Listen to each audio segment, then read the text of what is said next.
As we mentioned earlier in the newscast, GOP lawmakers unveiled their new tax reform plan today.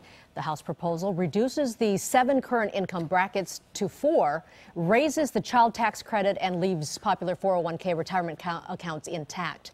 Now, the bill is also expected to slash the current corporate tax rate from 35 to 20%, but it limits the widely used deduction for home mortgage interest at $500,000. We are now joined by USC Professor of Law and Accounting Michael Simkovic. Professor Simkovic, thanks for being here. A lot to sort out here when it comes to this new plan. Thank you for having me. So let's start with the obvious question. Yeah. What's the biggest concern with today's GOP tax reform proposal? Well, for people in California, this is probably going to cost them around $5,000 a year on average, bottom line, per household, because of the repeal of the state and local income tax deduction, of sales and income tax deduction, and reduction in the property tax deduction.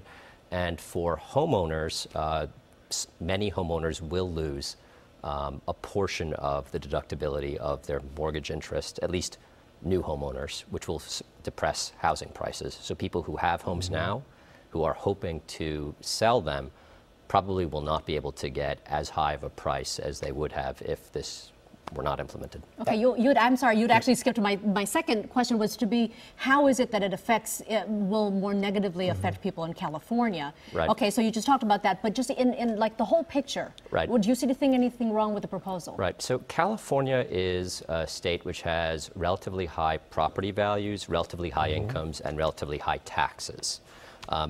The government, the state government and local governments in California collect around $205 billion a year in taxes, just counting individual income taxes, property taxes, and sales taxes, which works out to about $16,500 per household in California. Most of that money is now deductible from people's federal taxes, which means people pay $16,500 per year to California or to the local government for their city in California where they live. And they pay $5,000 less to the federal government in taxes under the current system. What's going to change is that $5,000 tax break that they get on their federal taxes will go away. So you'll basically see around $5,000 a year per household leaving California. So a lot of changes. Who are the biggest losers and who are the biggest gainers in this new plan? Right. So the biggest gainers are people who own a lot of shares of stock. With corporate tax rates going down, you would expect equity markets to do quite well. People who own businesses, with reductions in pass-through entity tax rates, you'd expect them to do pretty well as well. And people with a large amount of money that they plan to pass on to their heirs, I'd say estates of more than $5 million a year. So right now the cutoff for the estate tax is about $5 million. It's going to go up to $10 million, and eventually the estate tax will be completely repealed. So generally people with a lot of assets are going to do extremely well. People who are going to not do so well, I'd say people who own homes. Really?